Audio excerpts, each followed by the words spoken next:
வணக்கம் நேயர்களே. பி குருஸ் தமிழ் சேனலுக்கு உங்களை நான் வரவேற்கிறேன். நான் சேதுராமன். இன்று என்னோடு மீண்டும் இணைந்திருக்கிறார் அரசியல் விமர்சகர் திரு முரளி சீதாராமன் அவர்கள். அவரை நாம் சந்திக்கலாம், நடப்பு விஷயங்கள் குறித்து வாதிக்கலாம்.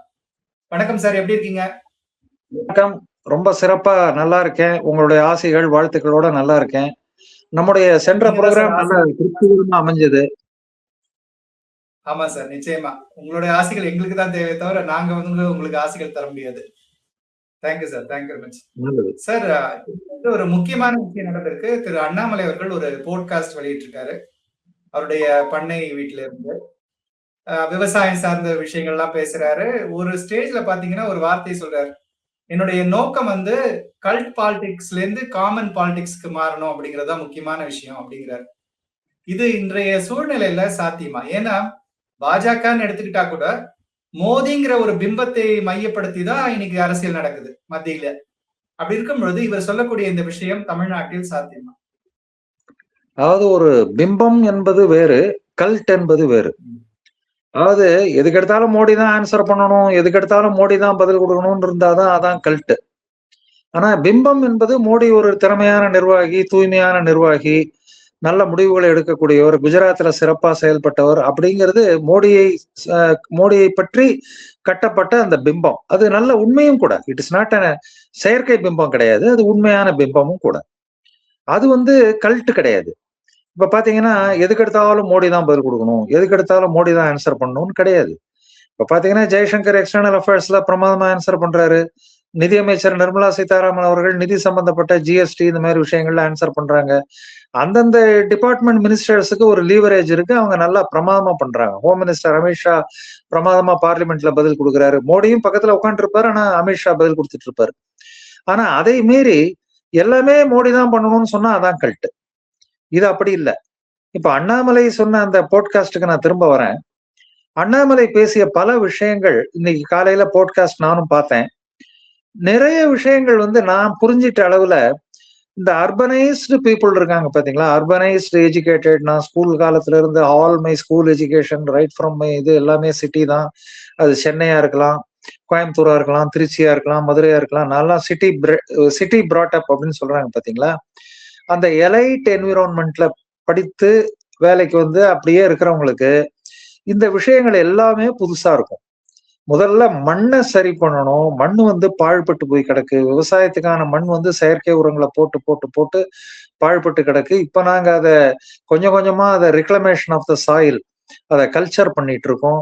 அப்படி கல்ச்சர் பண்ணி அந்த பசுமாட்டினுடைய சாணத்தை அதுல எருவா மாத்தி நம்ம அது ஆர்கானிக் ஃபார்மிங் நம்ம பண்ணிட்டு இருக்கோம். அப்படிங்கிறது எல்லாமே அதனுடைய முக்கியத்துவம். இது வரைக்கும் ஏதோ பேப்பர்ல படிச்சிருப்போமே தவிர விஷுவலா அண்ணாமலை அதை காட்டும் போதுதான் அதனுடைய உண்மையான பரிணாமம் எவ்வளவுங்கிறத நிறைய பேருக்கு படித்தவர்களுக்கே அது புதிய விஷயமா இருக்கும். நான் பார்த்தது அப்படிதான் பாக்குறேன். இன்னைக்கு பிரமாதமா பண்ணியிருந்தார்.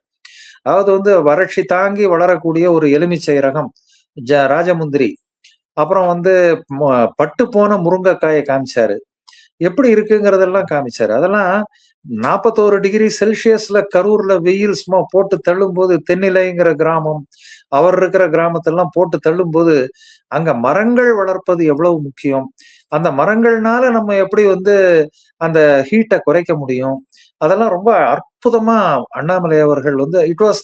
நம்ம என்னமோ அக்ரிகல்ச்சர் யூனிவர்சிட்டியில ஒரு காலேஜ்ல அட்டென்ட் பண்ண மாதிரி இருந்த அந்த போட்காஸ்ட் ப்ரோக்ராம் பார்க்கும்போது. ஆனா இப்ப நீங்க சொல்றது அந்த கல்ட் பாலிடிக்ஸ்ல இருந்து வரணுங்கிறது நல்ல விஷயம். ஆனா அண்ணாமலை அவர்களுடைய அந்த ஆங்கிள் அதெல்லாம் ரொம்ப நல்லது. விவசாயம் பாதுகாக்கப்பட வேண்டும், மண் பாதுகாக்கப்பட வேண்டும், இயற்கை விவசாயத்துக்கு திரும்ப வேண்டும், இதெல்லாம் ஓகே.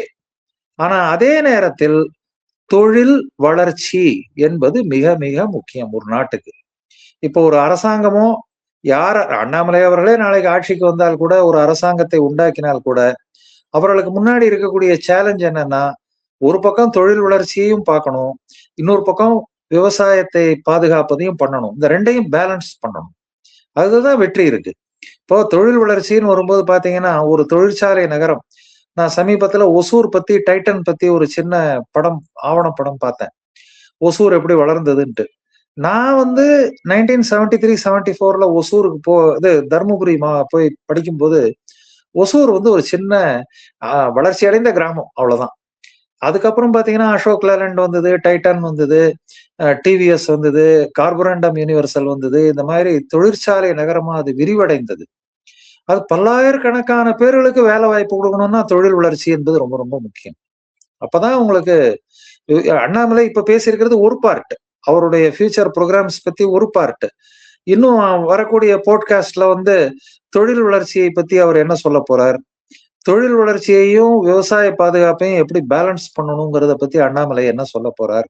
அதெல்லாம் தொழில் வளரும் போது பல சேலஞ்சஸ் வரும். மாசு கட்டுப்பாடு இதெல்லாம் வேற இருக்கு, சுற்றுச்சூழல் மாசுபடுதல், இதெல்லாம் தொழிற்சாலைகள் அதிகமான ஆகும். அதை எப்படி கட்டுப்படுத்த போறோம்? ரெண்டையும் பேலன்ஸ் பண்ணணும். விவசாயமும் வேணும்.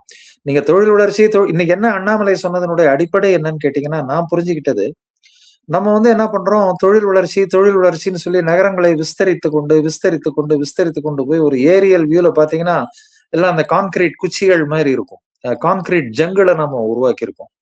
இப்படியே போயிட்டு இருந்தா இன்னும் ஒரு 20 வருஷம் கழிச்சு சோத்துக்கு என்ன பண்ணுவோம், குடி தண்ணீருக்கு என்ன பண்ணுவோம், விவசாயம் என்ன ஆகும், இந்த மண் என்ன ஆகும், இந்த கவலையெல்லாம் அண்ணாமலை வந்து ஒரு முக்கியமா அருமையான இருந்தது. அண்ணாமலைக்கு இவ்வளவு கன்சர்ன்ஸ் இருக்கிறதுங்கிறது கம்ப்ளீட்லி டிஃபரெண்ட் பிக்சர். இது வரைக்கும் நம்ம பார்த்த அண்ணாமலை வந்து பிஜேபி தலைவரா பார்த்தாரு. அப்படித்தான் அவரே சொல்றாரு, நான் பிஜேபியில இருந்தப்போ 90% ஆஃப் மை எனர்ஜி வந்து இந்த எதிராளிக்கு பதில் கொடுக்கறதுலயே முடிஞ்சு போச்சு, கவுண்டர் பாயிண்ட் கொடுக்கறதுக்கே முடிஞ்சு போச்சு. இப்பதான் நான் ஒரு விவசாயியாக நான் உணர்கிறேன்னாரு. மிகச்சிறந்த போட்காஸ்ட் அது, நல்லா இருந்தது.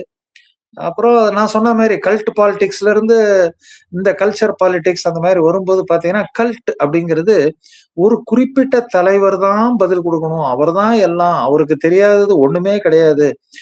கர்நாடக சங்கீதத்தை பத்தியும் அவர் தான் கமெண்ட் கொடுப்பாரு, மொழிக் கொள்கையை பத்தியும் அவர் தான் கமெண்ட் கொடுப்பாரு, ஜிஎஸ்டி பத்தியும் அவர் தான் கமெண்ட் கொடுப்பாருன்னு இந்த அவர் என்னமோ ஒரு சர்வ ஞானி மாதிரி அந்த மாதிரி இருப்பதுதான் கல்ட். அப்படி இருப்பதுதான் கல்ட். அண்ணாமலை சொல்வது வேறு. இன்னொரு விஷயம் கவனிச்சோம்னா, இப்போ அவர் பேசக்கூடிய விஷயங்கள் வந்து இப்போ 18 லட்சம் உறுப்பினர்களை நெருங்கி இருக்கு. 50 லட்சத்தை தொடும்போதுதான் நான் அடுத்த முறை வந்து உங்களோட பேசக்கூடிய வாய்ப்பு வரும் அப்படிங்கிற ரீதியெல்லாம் பேசுறாரு. அரசியல் முன்னெடுப்புங்கிறது இம்மீடியட்டா வராது மாதிரி தெரியுது. அவர் ரொம்ப நிதானமா பொறுமையா தன்னுடைய பணிகளை தொடரும்னு நினைக்கிறாரா? அப்படி நான் ஒரு 2 விதமா அதை பாக்குறேன். அதாவது இது வந்து ஒரு 50 லட்சம் பிளஸ் 1 வந்த பின்னாடி நான் வந்துடுறேன், என்னைக்கு வந்து 50,001 வருதோ அப்ப நம்ம பொலிட்டிக்கல் மூவ்மெண்டா மாறிடும், 50,00,01 வருதோ அன்னைக்கு நம்ம பொலிட்டிக்கல் மூவ்மெண்டா மாறிடுவோம்னாரு. இது வந்து ஒருவேளை வந்து இந்த இத அவர் எதுக்கு எப்படி பண்ணாருன்னு எனக்கு தெரியாது. மத்தவங்க ரைட் இனிமே வரமாட்டார், 50,00,01 வந்த அப்புறம் தானே வரப்போறாரு, அது வரைக்கும் நம்ம பாட்டுக்கு இருக்கலாம்னு போது திடீர்னு ஒரு நாள் ஸ்ட்ரைக் அடிச்சு 25 லட்சத்திலேயே அடிச்சாலும் அடிப்பாரு. அது ஒருவேளை எதிரிகளை இந்த செஸ் விளையாட்டும் போது நம்ம இது பண்ற மாதிரி, கேஸ்லிங் பண்ற மாதிரி கூட அது இருக்கலாம். அண்ணாமலையினுடைய ஒரு ராஜதந்திரம் மிக்க நடவடிக்கையாவும் இருக்கலாம். இல்ல உண்மையாகவே கூட 50 லட்சம் பிளஸ் 1 வரட்டும், அதுக்கப்புறம் கொஞ்சம் இஷ்யூஸ் பில்டப் ஆகட்டும். ஏன்னா நமக்கு பேசுறதுக்கு இஷ்யூஸ் வேணும்ல. இப்ப விஜய் அரசாங்கம் வந்து இருக்குதுன்னா, விஜய் அரசாங்கம் வந்து இப்பதான் 1 மந்த் ஆக போகுது. அப்ப நமக்கு பேசுறதுக்காவது மாநில அரசை பற்றியோ மற்ற விஷயங்களை பற்றியோ பேசுவதற்காவது ஒரு சில இஷ்யூஸ் பில்டப் ஆனாதானே நம்ம பேச முடியும். அதனால ஒரு ஹீலிங் டைம் மாதிரி கூட அவர் கொடுத்தாரான்றது சொல்ல முடியாது. பட் எனக்கு என்னன்னு தோணுதுன்னா, என்னுடைய தனிப்பட்ட கருத்து, ஒரு அரசியல் விமர்சகனாக, அரசியல் பார்வையாளனாக என்னுடைய கருத்து, இந்த 50 லட்சம் பிளஸ் 1 அதுக்காகலாம் அண்ணாமலை வெயிட் பண்ண வேண்டியதில்லை அப்படிங்கிறது என்னுடைய கருத்து. இது எப்படின்னா, நீங்க வந்து முன்னாடி சேலத்துல பாத்தீங்கன்னா, சேலம் இந்த மாதிரி பகுதிகளெல்லாம் பஸ், நீங்க கோயம்புத்தூர்ல கூட பார்த்திருப்பீங்க, கோயம்புத்தூர் ஈரோடு பஸ் எல்லாம் பாத்தீங்கன்னா 3 நிமிஷத்துக்கு ஒரு பஸ் புறப்படுவோம். அந்த பின்னாடி இருக்கிற பஸ் கண்டக்டர் வந்து எடியா டைம் ஆகுது, எடுமா. இது வந்து நம்ம கோயம்புத்தூர் ஈரோடு பகுதிகளில் பாக்குறோம். இதுவே நீங்க திருத்தணி ஷோலிங்கர் அந்த பக்கம் எல்லாம் போயிட்டீங்கன்னு வச்சுங்க, நான் போயிருக்கேன் ஒரு 20 வருஷம் முன்னாடி. அங்க வந்து மொனோபொலி, ஒரே பிரைவேட் பஸ் கம்பெனி தான் மொனோபொலி. எப்ப எடுப்பானே தெரியாது. இந்த பேசஞ்சர்ஸும் யாரும் கேட்க மாட்டாங்க. நம்ம போய் கேட்டோம்னு வச்சுங்க, டிரைவர்கிட்ட லோடான எடுத்துடலாமா. இது மாதிரி இந்த 50 லட்சம் பிளஸ் 1ங்கிறது எனக்கு என்னமோ வந்து வண்டி லோடானா எடுத்துடலாங்கிற மாதிரி தான் எனக்கு அது just I am telling in lighter vein. I am not இது லைட்டர் வெயின்ல தான் சொல்றேன். பட் என்னுடைய பார்வை ஆஸ் அன் பொலிட்டிக்கல், நீங்க சொன்னீங்களே அரசியல் விமர்சகர் முரளி சீதாராமன் அறிமுகப்படுத்தினீங்க. என்னுடைய பார்வையில இந்த 50 லட்சம் பிளஸ் 1க்காக நம்ம வெயிட் பண்ண வேண்டாம். அடுத்த மாதமோ அல்லது அதற்கு அடுத்த மாதமோ அண்ணாமலை தன்னுடைய அரசியல் ரீதியான நகர்வை மேற்கொண்டால் நன்றாக இருக்கும் என்பது என்னுடைய கருத்து. அவரே வந்து ஒரு இடத்துல ஜூலை மாசத்துல இருந்து அந்த முன்னெடுப்புகள் இருக்குங்கிறதையும் சொல்றாரு. அப்படி இருக்கும்போது இந்த 50,00,001க்கும் இதுக்கும் மிஸ் மேட்ச் ஆகுற மாதிரி தெரியுது. அதனால இல்ல அவர் ஒருவேளை எதிர்பார்க்கலாம். இத்தனை நாளைக்குள்ளேயே ஒரு தொடங்கி ஒரு 4 நாளைக்குள்ளேயே 17 லட்சம் 18 லட்சத்துக்கு போகும்போது அவர் இன்னொரு விஷயம் சொன்னார், நீங்க பார்க்கணும். அந்த கவுண்டர் வந்து ஓப்பனா தான் வச்சிருப்போம். We are always honest, we are transparent. அந்த வி த லீடர்ஸ்ங்கிற அந்த கவுண்டர் வந்து ஓப்பனா தான் இருக்கும். ஒரு நாள் வந்து யாருமே சேராட்டி கூட அந்த 18,2365ங்கிற நம்பர் அப்படியே தான் இருக்கும். நாங்க அதெல்லாம் க்ளோஸ் பண்ண மாட்டோம். இட் இஸ் ஓப்பன் அப்படின்னு சொன்னாரு. சோ இந்த வேகத்துல அந்த வரும்போது 50 lakhs பிளஸ்ன்னு வரதுக்கு மேபி 1 or 2 months ஆகும். அதாவது எப்பவுமே இந்த இனிஷியல் ஸ்பீட்ல சல்லுன்னு கிளம்புற இது வந்து அப்படியே அந்த டெம்போ அப்படியே மொமெண்டம் அப்படியே பில்டப் ஆகாது. கொஞ்சம் அந்த கிராஃப் வந்து பீக்ல போற கிராஃப் வந்து கொஞ்சம் ஹரிசாண்டலா போகும், கொஞ்சம் கீழே வரும், திரும்பவும் மேலே ஏறும். சோ அண்ணாமலை என்ன எதிர்பார்க்கிறார் என்றால், அவர் எதிர்பார்க்கக்கூடிய அந்த 50,01,000 அது வந்து வருவதற்கு 2-3 மாதங்கள் ஆகலாம், ஜூலை ஆகலாம்ங்கிறது அவருடைய கணிப்பா இருக்கும். ஏன்னா he is the better person to judge. ஏன்னா அவருக்கு பல தொடர்புகள் இருக்கு. நம்ம இங்க உட்காந்துட்டு அண்ணாமலையினுடைய பார்வையை பத்தி நம்ம விமர்சனம் பண்ணிட்டு இருக்கோம். அவருக்கு எத்தனை தொடர்புகள் இருக்கு, அவருடைய நெட்வொர்க் என்னங்கிறதுலாம் அவருடைய ஸ்ட்ரென்த் அண்ட் வீக்னஸ் நம்மளோட அவருக்கு நல்லா தெரியும். சோ அதனால வாட் ஐ எக்ஸ்பெக்ட் இஸ், நீங்க சொன்ன மாதிரி ஜூலை அல்லது ஆகஸ்ட்ல ஹி மே பிக்கப் அப்படிங்கிறது தான் என்னுடைய இது. சமீபத்துல ஒரு நீட் மறுதேர்வு குறித்து ஒரு அறிக்கை, அது அவரோட பார்வையை சரியா நீட் மறுதேர்வு பத்தி அவர் சொல்லியிருந்தார் இல்லையா, இந்த மாதிரி பிரச்சனைகளை உருவாக்க. இதுல வந்து நீங்க பாக்கணும், 2018லயே அவர் அந்த கருத்தை சொல்லியிருக்காரு. ஒரு இதுல சொல்லும் போது என்ன சொல்லிருக்காரு, 2018லயே நீட்டை டிஃபெண்ட் பண்ணி தான் அவர் பேசியிருக்காரு. நீட்டை எப்படி டிஃபெண்ட் பண்ணாருன்னா, இப்ப கார் ஓடும்போது ஆக்சிடென்ட் ஆகுதுங்கிறதுனால நம்ம காரே வேணாம்னு சொல்ல முடியாது. ஏர் பேக் வைக்கலாம், ஸ்பீட் கண்ட்ரோல் டிவைஸ் வைக்கலாம், இது வந்து இன்னும் இந்த போக்குவரத்து விதிகளை கடுமை பண்ணலாம், இப்படி எல்லாம் இருக்கு. அது மாதிரி நீட்ல வந்து பிரச்சனைகள் வருதுன்னா அந்த நீட்ல அதை நடத்துகிற ஏஜென்சி நேஷனல் டெஸ்டிங் ஏஜென்சி நினைக்கிறேன், என்டிஏ தானே, நேஷனல் டெஸ்டிங் ஏஜென்சி, அவர்களுடைய செயல்பாடுகளில் ஏற்படுகிற குறைதானே தவிர அதுக்காக நீட்டே வேணாம் அப்படின்னு அண்ணாமலை எந்த இடத்துலயும் சொன்ன மாதிரி எனக்கு தெரியல. இந்த விஷயத்தை பொறுத்த மட்டும் நாம் பார்த்தது மே 3ஆம் தேதி நீட் எக்ஸாம் நடந்தது. அண்டர் கிராஜுவேட் கோர்சஸ்க்கான எம்பிபிஎஸ் அந்த மாதிரி கோர்ஸ்க்கான நீட் எக்ஸாம் வந்து மே 3 நடைபெற்றது. மே 3 நடந்து அதுக்கு பின்னாடி மே 12ல என்ன அறிவிப்பு வந்ததுன்னா, ஆல் எக்ஸாம்ஸ் இதெல்லாம் கேன்சல்டு, ஏன்னா கொஸ்டின் பேப்பர் எங்கேயோ லீக் ஆயிடுது, இனிமே கேன்சல் அப்படின்னாங்க. இதை வந்து அண்ணாமலை என்ன சொல்றாருன்னா, மாணவர்களுக்கு ஸ்ட்ரெஸ் அப்படின்னு சொல்றாரு. மாணவர்களுக்கு ஸ்ட்ரெஸ்ன்னு அண்ணாமலை சொல்வதற்கும் நீட் எதிர்ப்பாளர்கள் சொல்வதற்கும் நிறைய வித்தியாசம் இருக்கு. நீட் எதிர்ப்பாளர்கள் என்ன சொல்றாங்க, ஏன் +2 மார்க் வச்சே கொடுக்க வேண்டியது தானே, எதுக்கு எம்பிபிஎஸ்க்கு தனியா இன்னொரு எக்ஸாம் நடத்துறீங்க, ஐயோ பாவம் பாருங்க எத்தனை பேர் தற்கொலை பண்ணிக்கிறாங்கன்னா இப்படி எல்லாம் அதை கொண்டு போறாங்க, அது பொலிட்டிகலைஸ் பண்றாங்க. ஆனா அண்ணாமலை சொன்னது, இந்த பர்டிகுலர் சந்தர்ப்பத்துல நீங்க அந்த நீட் எக்ஸாம் இப்போ ரத்து பண்ணிட்டு இப்ப திரும்ப தேர்வு நடத்தும் போது கொஞ்சம் விதிகளை கெடுபிடி பண்றதெல்லாம் ஸ்ட்ரெஸ் உண்டு பண்ணுங்கிறாரு. ஒரு நல்ல உதாரணம் சொல்றேன். ஒரு பையனோ பெண்ணோ 1 வருஷம் தயார் பண்றான் சார் நீட்டுக்கு, 1 வருஷம் தயார் பண்றான், நீட் அகாடமிக்கு போறான், கோச்சிங் சென்டருக்கு போறான், மாடல் டெஸ்ட் எல்லாம் எழுதுறான், அதுக்கு தரவா அதுல எக்ஸசைஸ் பண்றான், ஃபுல்லா அதுல பண்றான். இப்ப நீங்க பரீட்சை நடத்திட்டீங்க, எல்லாருக்குமே ஒண்ணு பாருங்க, நானு நீங்க எல்லாருமே ஸ்டூடெண்டா இருந்திருக்கோம். அந்த பரீட்சையை எழுதி முடிச்ச பின்னாடி நமக்கெல்லாம் ஒரு பெரிய ரிலாக்ஸேஷன் கிடைக்கும். அப்பா முடிஞ்சதுடான்னு சொல்லிட்டு ஒரு ப்ரெஷர்ல இருந்து ரிலீஸ் கிடைக்கும். அதாவது அவனை போய் நீ திரும்பவும் பரீட்சை எழுதுனாக்கா அவன் எவ்வளவு பெரிய விரக்திக்கு ஆளாவார்கள்ங்கிறத நம்ம புரிஞ்சுக்க முடியுது. இப்ப நமக்கே பாருங்க, நீ எக்ஸாம் தள்ளி போறது வேற, நடந்த எக்ஸாம் ரத்தாறது வேற. இப்ப எக்ஸாம் தள்ளி போறதே பாத்தீங்கன்னா சில பேருக்கு இது ப்ரெஷர் அதிகமாகும். இப்ப எங்களுடைய மகன் 2வது மகன் அண்ணா பல்கலைக்கழகத்துல படிச்சான், கிண்டி இன்ஜினியரிங் காலேஜ்ல படிச்சான். அவன் 2004ல சேர்ந்த வருஷம் சுனாமி, 2005ல மழை புயல் வெள்ளம். அந்த செமஸ்டர் எக்ஸாம் பாத்தீங்கன்னா தள்ளி போயிட்டே இருக்கும். ஒரு செமஸ்டருக்கு தேர்வு அறிவிப்பாங்க, அறிவிச்சு அந்த தேர்வு தள்ளி போகும், அடுத்த தேர்வு அந்த தேதி அறிவிக்கும் போது திரும்பவும் புயல் வரும். இந்த என்ன வங்காள விரிகுடாவில் காற்றழுத்த தாழ்வு மண்டலம் வடக்கு வடமேற்கு திசை நோக்கி நகர்கிறதுனால போச்சுரா தொலைஞ்சுதுறான்னு சொல்லிட்டு இவன் என்ன பண்ணுவான், வெறுத்து போயிட்டான். ஒரு கட்டத்துல 3 முறை 4 முறை 5 முறை இந்த எக்ஸாம் போஸ்ட்போன் ஆகி ரிவைஸ்டு டைம் டேபிள் வந்த உடனே அவன் சொன்னான், அப்பா அந்த பேப்பர் வந்து அந்த பர்டிகுலர் சப்ஜெக்ட்ல ஓப்பனிங்ல இருந்து முதல் லைன் சொன்னாலே எனக்கு கடைசி லைன் சொல்லுவேன், அந்த அளவுக்கு எனக்கு தரவாயிடுச்சு. ஏன்னா எக்ஸாம் தான் தள்ளி போயிட்டே இருக்கு. அப்படி அவன் ரொம்ப வெக்ஸ் ஆயிட்டான். அப்போ எக்ஸாம் தள்ளி போகும்போதே அவ்வளவு வெக்ஸேஷன் அல்லது மாணவர்களுக்கு ஒரு சலிப்பு ஏற்படுகிறது என்றால், நீ நடந்த எக்ஸாம அவன் நடத்தி முடிச்ச உடனே நீங்க பாருங்க, எக்ஸாமுக்காக 1 இயர் தயார் பண்ணிட்டு அந்த எக்ஸாமை எழுதி முடிச்சு வெளியில வந்துட்டு அப்பாடான்னு ஒரு அந்த ஃப்ரீ ஏர் அவன் சுவாசிச்சிருப்பான். ஒரு வருஷம் போட்டு அவனை மாடல் டெஸ்ட் ரிவிஷன் டெஸ்ட் போட்டு பெண்ட் எடுத்துட்டு இன்னைக்கு பரீட்சை எழுதிட்டு வந்த உடனே ஒரு பெரிய ரிலீஃப் கிடைக்கும். அந்த வயசு மாணவர்களுடைய மனநிலையில நின்று பார்க்கணும். ஒரு 16-17 வயசு பையனுடைய மனநிலை மாணவ மாணவிகள்ல இருந்து பார்க்கணும். அப்படி பார்க்கும்போது திரும்பவும் அதுவும் யார் பண்ண தப்பு? அவங்க பண்ண தப்பு இல்ல, தட் நீட் டெஸ்டிங் ஏஜென்சி பண்ண தப்பு. இன்னும் சொல்ல போனா இதுல குறை சொல்ல வேண்டியது நம்ம மரியாதைக்குரிய மாண்புமிகு அமைச்சர் தர்மேந்திர பிரதான் அவர்களுடைய இலாக்கா.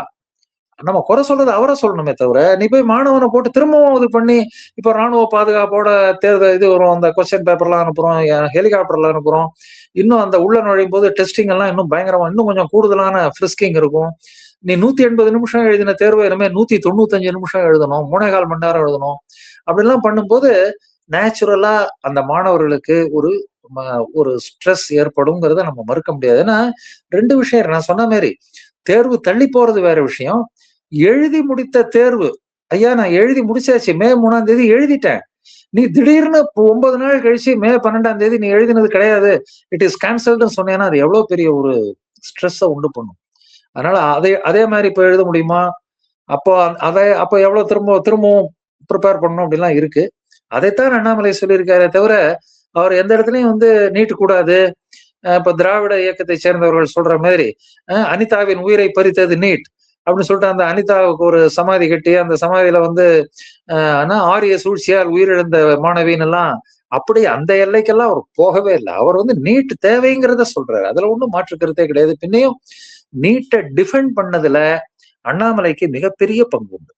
அந்த நீட் வந்த புதுசுல ரொம்ப தெளிவா எத்தனை அரசு பள்ளி மாணவர்கள் முதல் முறையாக மெடிக்கல் காலேஜுக்கு போறாங்க. எடப்பாடியார் அவர்கள் ஆட்சியில அந்த அரசு பள்ளி மாணவர்களுக்கு ஒரு உள்ஒதுக்கீடு கொடுத்தாரு. அதுல கொடுத்தப்போ அதுக்கு முன்னாடி எல்லாம் அரசு பள்ளி மாணவர்கள் மெடிக்கல் காலேஜோட காம்பவுண்ட் சுவரை கூட தொட முடியாது அரசு பள்ளியில படிக்கிற மாணவர்கள். இதுக்குன்னே இருக்கிற ஸ்பெஷல் பள்ளிக்கூடம் +2, அவனும் +1 பாடத்தையே நடத்த மாட்டான், +2 பாடத்தை மட்டும்தான் நடத்துவான். நீட் கோச்சிங் கொடுப்பான், மாத்தி போட்டு எடுப்பான். இந்த +1 பேஸே இல்லாம +2 முடிச்சுட்டு போயிட்டு இருந்தாங்க. இன்னைக்கு அதெல்லாம் முடிவு கட்டப்பட்டு நீ +2ல என்ன ஸ்கோர் பண்றியோ அதை பத்தி கவலை கிடையாது, நீட்ல என்ன ஸ்கோர் பண்றியோ அதுதான் ஸ்கோர் அப்படிங்கிற உடனே அதுவே ஒரு பெரிய மாற்றம். அதனால அண்ணாமலை அவர்கள் அந்த காலத்திலும் இந்த காலத்திலும் அவருடைய நீட் வேண்டும் என்பதுல அவருடைய ஸ்டாண்ட் மாறல.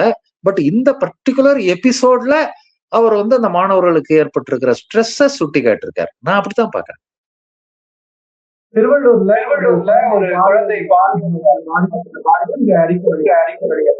அப்ப அவருடைய பயன்படுத்திய வார்த்தை அப்படி பார்க்கும்போது இந்த மாதிரி வார்த்தைகளை அவர் பயன்படுத்தி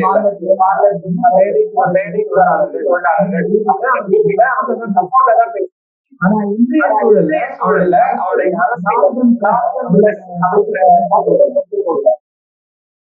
அதாவது 2 வகையா இதை பார்க்கணும். அதாவது மைக்ரண்ட் லேபரர்ஸ் அப்படிங்கிறவங்க வெவ்வேறு மாநிலங்கள்ல இருந்து வராங்க. இப்பெல்லாம் பாத்தீங்கன்னா பல ஹோட்டல்கள்ல, பெட்ரோல் பங்க்ல நிறைய முறைசாரா தொழிலாளர்கள், அமைப்பு சாராத தொழிலாளர்கள், அன்ஆர்கனைஸ்டு லேபர்னு சொல்றோம் இல்லையா, அவங்க எல்லாருமே பாத்தீங்கன்னா நிறைய பேர் வட மாநிலத்தை சேர்ந்தவர்கள் தான் வராங்க.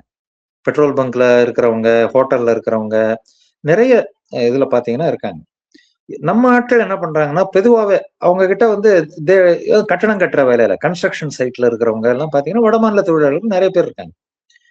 அவங்க ஒரு கூலி அப்படின்னு பார்க்கும்போது அவங்க கிட்ட கம்மியான வேஜஸ்க்கு அவங்க வராங்க. அதே மாதிரி நிறைய உழைப்பையும் கொடுக்குறாங்க. சோ நம்ம பொறுத்த மட்டும் எப்படின்னாக்கா, சரி வேஜஸ் கம்மியா வராங்க, நிறைய உழைப்பையும் கொடுக்குறாங்கிற அடிப்படையில இவங்க டக் டக்குன்னு யார் வந்தாலும் சேர்த்துக்கிறாங்க. அதுக்குன்னு சில அந்த மாதிரி லேபர்ஸ் ஆள் கிடைப்பதற்கும் சில அந்த ஒப்பந்த அந்த தொழிலாளர்களை சேர்த்து கொண்டு வந்து விடுறதுக்கும் வெவ்வேறு ஆட்கள் இருக்காங்க. அவங்க மூலமா ஏற்பாடு பண்ணிடுறாங்க. ஆனா எந்த விதமான பேக்ரவுண்டையும் செக் பண்ணாம, இப்ப வட மாநிலம்னா பொதுவா சொல்றோம். நமக்கு வந்து நம்ம நம்ம தமிழ்நாட்டுல நம்ம பழகின வரைக்கும் கும்மிடி பூண்டியை தாண்டினாலே எல்லாமே நமக்கு வடக்கு தான். நம்ம அப்படி பழகிட்டோம். ஆந்திரால இருந்து வர தொழிலாளர்கள் இருக்காங்க, ஒரிசால இருந்து வரவங்க இருக்காங்க, நிறைய இடத்துல இருந்து வரவங்க இருக்காங்க. உத்தரப்பிரதேசம், இன்னும் அஸ்ஸாம், இன்னும் வடகிழக்கு மாநிலங்கள், பீகார் இப்படிலாம் வரவங்க இருக்காங்க. என்ன சொல்ல வர்றாருன்னா, அண்ணாமலை நான் என்னுடைய பார்வையில அண்ணாமலையை நான் விமர்சிக்கல. இப்படி இருந்தால் நன்றாக இருந்திருக்கும் அப்படின்னு நான் என்ன ஒரு சஜஷனா நான் சொல்றேன்னாக்கா, அவர் அந்த வட மாநிலம்ங்கிற வார்த்தையை தவிர்த்துட்டு பிற மாநிலம்னு பயன்படுத்தி இருந்தாருன்னா இன்னும் பொருத்தமா இருந்திருக்கும். இந்த கான்டெக்சுவல் ரிலவன்ஸ்னு சொல்றோம் பாத்தீங்களா, அந்த கான்டெக்சுவல் ரிலவன்ஸ் பொருத்தமா இருந்திருக்கும். நமக்கு மொழி தெரியாதுங்க, அவங்க என்ன பேசுறாங்கிறது நமக்கு தெரியாது. அதான பிரச்சனை. அவங்களுக்கு நம்ம மொழி தெரியாது, நமக்கு அவங்க மொழி நமக்கு தெரியாது. அது யாரா இருந்தானே, இப்போ ஆந்திரால இருந்து ஒருத்தர் வந்தாருன்னா அவர் பேசுற தெலுங்கு மட்டும் நமக்கு தெரிஞ்சிட போகுது, ராஜமுந்திரில இருந்து அவர் பேசுற தெலுங்கு நமக்கு தெரிஞ்சிட போகுது? தெரியாது. அப்படி மொழி தெரியாத பிற மாநில தொழிலாளர்கள் வரும்போது அவங்களுடைய பேக்ரவுண்டை செக் பண்ணுங்கிறாரு. கொஞ்சம் வேலைக்கு அமர்த்தும் போது, வெவ்வேறு நிறுவனங்கள்ல வேலைக்கு அமர்த்தும் போது, அதே மாதிரி நம்ம வீட்டிலேயே ஈவன் குடி வைக்கும் போது கூட, ஒரு வடமாநில தொழிலாளர் இருக்காரு, திடீர்னு வந்து இப்ப அந்த மாதிரி இருக்கும்போது அந்த பிரச்சனையை பார்க்கும்போது ஆதார் கார்டு இருக்கு அவங்களுக்கு, அவங்க எங்க இருந்து வராங்க, எந்த மாநிலத்தில இருந்து வராங்க, அவங்களுடைய பேஸ் என்ன, அட்ரஸ் என்ன, எல்லாரும் செக் பண்ணணும்ன்றது ஒரு பாதுகாப்பான விஷயம் தான். அதுக்காக எல்லாரையும் நம்ம திருடம் மாதிரி பார்க்க கூடாது. எல்லா பிற மாநில தொழிலாளர்களும் கல்பிரிட் அப்படிங்கிற மாதிரி நம்ம பார்க்கணும்னு நம்ம சொல்லல. அண்ணாமலையும் அதை சொல்லல. அண்ணாமலை சொல்றது என்னன்னாக்கா, ஜாகிரதையா இருங்க, பி காஷியஸ் அப்படின்னு தான் சொல்றாரு. அதுல பாத்தீங்கன்னா, இந்த தொழிலாளர்களை அந்த மாதிரி வேலைக்கு அமர்த்துவது அந்த மாதிரி இதெல்லாம் வரும்போது நம்ம வந்து எந்த இதையுமே நம்ம செக் பண்றது கிடையாது.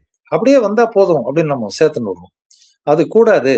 அதனால பிற மாநில தொழிலாளர்கள் அப்படின்னு சொல்லி சொல்றாரு. இன்னும் அதுல நம்ம இன்னும் ஒரு படி மேல போய் நம்ம பலமுறை சொல்லியிருக்கோம். என்ன சொல்றோம்னா, தமிழ்நாட்டுல தொழிலாளர் நலத்துறை இருக்கு. தொழிலாளர் நலத்துறைன்னு ஒண்ணு இருக்கு. இந்த மாதிரி முறைசாரா தொழிலாளர்கள், அமைப்பு சாரா தொழிலாளர்கள், வெவ்வேறு இடத்துல இருந்து மைக்ரண்ட் லேபர்ஸ் வரும்போது அவங்கள பத்தின ஒரு டேட்டா பேஸ் உண்டு பண்ணுங்க. அவங்கள பத்தின தகவல்களை சேகரிச்சு அங்கங்க இருக்கிற இடத்துல பாதுகாப்பா வைங்க. டேட்டா பேஸ் கொடுங்க. முடிஞ்சா அவங்களுக்கு ஒரு அடையாள அட்டை கூட கொடுங்க. ஒரு தினக்கூலி தொழிலாளர்னா ஏன் அவருக்கு ஒரு அடையாள அட்டை, இந்த மாதிரி வந்திருக்காரு, பீகார்ல இருந்து வந்திருக்காரு, ஊபில இருந்து வந்திருக்காருன்னா ஒரு அடையாள அட்டை கொடுங்க. அந்த மாதிரிலாம் நம்ம சொல்றோம். இப்போ நான் இன்னொரு வேடிக்கையா சொல்வேன், புளிய மரத்துக்கெல்லாம் நமக்கு நம்பர் போட தெரியுது. ரோட்டோரத்துல இருக்கிற புளிய மரத்துக்கெல்லாம் கவர்மெண்ட்டுக்கு நம்பர் போட தெரியுது. அப்படி இருக்கும்போது ஒரு மனிதன் வட இந்தியால இருந்து வரான், ஒரு இதுல இருந்து வராரு, ஒரு தொழிலாளர் வரனா அவரை ஒரு பேசிக்கா ஒரு ஐடென்டிட்டி கொடுப்பதற்கு நம்ம அந்த முறையை இம்ப்ரூவ் பண்ணணும். முறைசாரா தொழிலாளர்களை வந்து நம்ம ஒழுங்குபடுத்தணும். அவங்கள பத்தின ஒரு டேட்டா பேஸ் நம்ம உருவாக்கணும். அதெல்லாம் நம்ம பல காலமா சொல்லிட்டு இருக்கோம். அதாவது 2 விதமா பார்க்கணும்.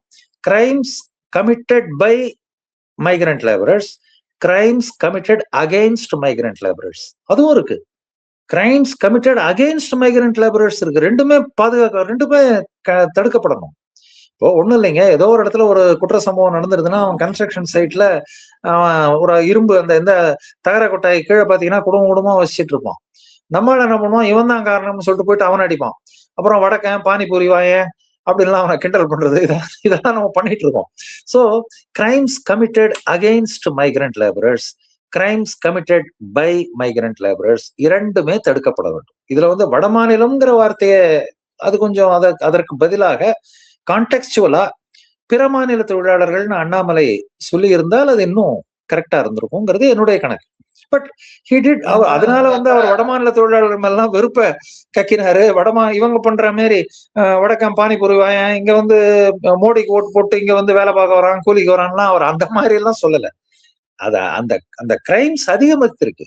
கிரைம்ஸ் இந்த காலங்களில் அதிகரித்திருக்கு. அந்த கிரைம்ஸ் தடுக்கப்பட வேண்டும். அவர்களை பற்றிய முறையான ஆவணம் சேகரிக்கப்பட வேண்டும், யாரா இருந்தாலும். அது சொல்லியிருக்காரு. ஓகே. கடைசியா ஒரு கேள்வி. பாஜக தலைவர் அண்ணாமலை வருவதற்கு இத உங்க பார்வையில நீங்க எப்படி பாக்குறீங்க? அது 2014 இவங்க சொல்ற பாயிண்ட் என்னன்னா, 2014 பிஜேபி பாராளுமன்ற தேர்தல்ல தனியா நின்னுது. அதிமுக தனியா நின்னாங்க. ஜெயலலிதா கூட சொன்னாங்க, என்ன மோடியா லேடியா டேடியா அப்படின்லாம் கேட்டாங்க. மோடியும் இல்ல டேடியும் இல்ல, இந்த லேடி தான் அப்படின்னு சொல்லிட்டு ஜெயலலிதா பேசினாங்க. அந்த தேர்தல்ல 18.8% வந்து கூட்டணி வாங்கித்து, என்டிஏ வாங்கித்து 2014 பாராளுமன்ற தேர்தல். பிறகு 2019 பாராளுமன்ற தேர்தல்ல ஏடிஎம்கே கூட கூட்டணி வச்சோம். பாமக இருந்தது, பிஜேபி அதுல 15,50,000 ஓட்டு பக்கம் வாங்கித்து 3.58%. 5 தொகுதி தான் நின்னாங்க. பிஜேபி நின்ன தொகுதி 5. 2019 பிஜேபி பாராளுமன்ற தொகுதிகளில் போட்டியிட்டது 5 தொகுதிகளில் போட்டியிட்டார்கள். 15.5 லட்சம் ஓட்டு வாங்கினாங்க. 2014 பாஜக 9 தொகுதிகளில் போட்டியிட்டது. 9 பாராளுமன்ற தொகுதிகள்ல 2014 14 போட்டி போட்டு அதுல 22 லட்சம் ஓட்டு பக்கம் வாங்கினாங்க. இப்போ 2024 பார்லிமெண்ட், அதான லேட்டஸ்ட் பார்லிமெண்ட் எலெக்ஷன். அந்த லேட்டஸ்ட் பார்லிமெண்ட் எலெக்ஷன்ல பிஜேபி 23 தொகுதிகளில் போட்டியிட்டது. முதல்ல அது வளர்ச்சி. நீங்க எந்த கூட்டணியில இருந்தாலும் உங்களுக்கு 8 சீட்டு தான் தருவான், 9 சீட்டு தான் தருவான்னு இல்லாம 2024 பிஜேபி அதிமுக கூட்டணி இல்லை. பிஜேபி, பாமக, டிஎம்சி, அமமுக இப்படித்தான் இருந்தது. அதுல 23 தொகுதிகள்ல போட்டியிட்டு 48,80,000 ஓட்டு வாங்கியிருக்கு. அது வந்து மிகப்பெரிய வளர்ச்சி. நீங்க வந்து 22 லட்சம் வாங்கினேன், 15 லட்சம் வாங்கினேங்கிறதெல்லாம் தாண்டி 48,80,000ங்கிறது ஒரு மிகப்பெரிய வளர்ச்சி 2024 அண்ணாமலை வந்த பிறகு. இதை நம்ம பார்க்கணும். அப்புறம் இன்னொரு முக்கியமான விஷயம், அதிமுக கூட்டணி பாஜகவுக்கு உபயோகமா இருந்ததா உபயோகமா இல்லையாங்கிறத அனலைஸ் பண்ணணும்னா கோயம்புத்தூர் பார்லிமெண்ட் சீட்டை நம்ம கணக்குல எடுத்துக்கலாம். 2014 நான் சொன்னேன் இல்லையா, மோடி லேடி டேடி மூணு அணி அப்படி பிரிஞ்சு நின்னப்போ 2014 கோயம்புத்தூர்ல ஏபி நாகராஜன் அதிமுக வேட்பாளர் வெற்றி பெறுகிறார். அவருக்கு அடுத்தபடி அவர் வாங்கின ஓட்டு எவ்வளவுன்னா 4,30,000 ஓட்டு ஏடிஎம்கே. அடுத்தபடி ரொம்ப நியரஸ்டா வந்தது நம்ம சிபி ராதாகிருஷ்ணன் அவர்கள். அவர் வாங்கின ஓட்டு 3,90,000 ஓட்டு பக்கம் வாங்கியிருக்காரு. சோ இந்த ரெண்டையும் கிளப் பண்ண எவ்வளவு வருது? 4,30 ஒரு 3,90 கிளப் பண்ண எவ்வளவு வருது? 8,20 8,20,000 ஓட்டு இந்த பிளாக் இவங்களுடைய ஏடிஎம்கே பிஜேபி டேங்க். இந்த டேங்க்ல 8,20,000 ஓட்டு இருக்கு. அடுத்தது 2019 தேர்தல்ல அதே சிபி ராதாகிருஷ்ணன் நிக்கிறாரு, ஏடிஎம்கே கூட்டணியில நிக்கிறாரு. அங்க அப்போ வந்து இந்த கம்யூனிஸ்ட் வேட்பாளர் PR நடராஜன் வெற்றி பெறுகிறார். அப்போ சிபி ராதாகிருஷ்ணனுக்கு விழுந்த ஓட்டு 3,92,000 தான். ஏன் ரெண்டையும் கூட்டினா 8,20,000 வந்திருக்கணுமே. அந்த 8,20,000 வராது சார், நான் வந்து ஒத்துக்கிறேன். ஏன்னா எலெக்ஷன்ல அப்படியே கட் காப்பி பேஸ்ட் மாதிரி இந்தாண்ட ஒரு 4,30 இந்தாண்ட 3,90 கிளப் பண்ணு 8,20 நம்ம தேர்தல்ல கவுண்ட் பண்ண முடியாது. சரி, 8,20,000 ஓட்டு வராது. 7 லட்சம் வரலாமா? 6.5 லட்சம் வரலாமா? 6 லட்சமாவது வரலாமா? வரலையே. அதுக்கு பிறகு அண்ணாமலை 2024 தனியா நிற்கும் போது 4.5 லட்சம் ஓட்டு வாங்குறாரு. அப்ப என்ன நமக்கு தெரியுதுன்னா, இந்த ஏடிஎம்கே பாஜக கூட்டணியினால ஏடிஎம்கே ஓட்டுகள் ஷிஃப்ட் ஆகி பாஜகவுக்கு வருவதுல சிக்கல்கள் இருக்குங்கிறது நமக்கு இந்த அரித்மெட்டிக் நமக்கு புரிய வைக்குது. இந்த தேர்தல் போது கூட நான் ஒரு வேடிக்கையா சொன்னேன், இதோட முடிச்சுக்கலாம்னு நினைக்கிறேன். ஏன்னா நீங்க கடைசியா கேள்வின்னு சொன்னீங்க, நான் ஒரு 2 மினிட்ஸ் எனக்கு தாங்க. அதுல நான் ஒரு வேடிக்கையா சொன்னேன், வடிவேல் காமெடி ஒண்ணு வரும். அந்த ஒரு கிராமத்துல வந்து சாவடியில உட்காந்து சீட்டாடிட்டு இருப்பாங்க. அண்ணே அவன் பாயிண்ட் எவ்வளவுமா? 160 பாயிண்ட் ஃபுல்லுக்கு தாங்காதுமா, 240. நீ எவ்வளவுன்னு கேட்பான், 239 மஸ்ட் ஆடியா ஆகணுமா. உடனே அந்த மாதிரி ஏடிஎம்கேவோட பொசிஷன் எப்படின்னா, இந்த தேர்தலில் அவர்கள் வென்றே ஆக வேண்டும், ஆட்சியை பிடித்தே ஆக வேண்டும், இல்லாட்டி கட்சி பீஸா போயிடுங்கிற அளவுக்கு ஏடிஎம்கே வாசின கெய்னிங், அதாவது ரிசீவிங் எண்ட்ல இருந்தாங்க அவங்க. அப்ப நீ பேரம் பேச போற. நீ ஏற்கனவே 2024 பார்லிமெண்ட் சீட்ல எலெக்ஷன் நடந்தப்போ 79 அசம்பிளி செக்மெண்ட்ல நீ வந்திருக்க. அதுல 76 செக்மெண்ட்ல ஏடிஎம்கே, அந்த 79 செக்மெண்ட்லயுமே நீ ஏடிஎம்கேவை தேர்ட் பிளேஸ் தள்ளிட்ட. 3 சீட்ல நீ ஃபர்ஸ்ட் வந்திருக்க, மீதி 76ல செகண்ட் வந்திருக்க. அப்ப பார்கெனிங் எப்படி பண்ணிருக்கணும்? குறைஞ்சது ஒரு 50 சீட்டு 60 சீட்டாவது வாங்கியிருக்கணுமா வேண்டாமா? அதான் இந்த கணக்கு தான். 239 பாயிண்ட் மஸ்ட், ஃபுல்லுக்கு தாங்காது, ஆடியே ஆகணும். இவர் 160 ஃபுல்லுக்கு தாங்காது. இப்படிலாம் இருக்கும்போது வடிவேல் வருவார் உள்ள, யோ சீட்டை கலசி போடுன்னு சொல்லிட்டு கலசி போட்டு கடைசியில இவன் போட விட்டு 5 ஜோக்கருக்கு ஆடாம விடுவான்பா. இப்போ அப்படிதான் ஆச்சு. 5 ஜோக்கருக்கு ஆடிதான், தப்பா நினைக்காதீங்க, புட்டுக்கு போயிடுச்சு. அதனால this example is a fine example. அதனால எதுக்கு சொல்ல வரேன்னு கேட்டீங்கன்னா, பாஜக இந்த தேர்தலில் பார்கெனிங் சரியா பண்ணல. ஒண்ணு, ஏடிஎம்கே ஓட்டுகள் பாஜகவுக்கு ஷிஃப்ட் ஆகுதுல பிரச்சனைகள் இருக்கு. 2, அப்படியே கிளப் ஆகல, ஏடிஎம்கே ஸ்ட்ரென்த்தும் பிஜேபி ஸ்ட்ரென்த்தும் கிளப் ஆகலங்கிறதுக்கு நான் கோயம்புத்தூர் பார்லிமெண்ட் சீட்டினுடைய உதாரணத்தை காமிச்சேன். அதனால பிஜேபி பல விஷயங்கள்ல இந்த என்னன்னு சொல்றது, கிரவுண்ட் லெவல் மிஸ்டேக்ஸ் நிறைய பண்ணிருக்காங்கிறது என்னுடைய கருத்து.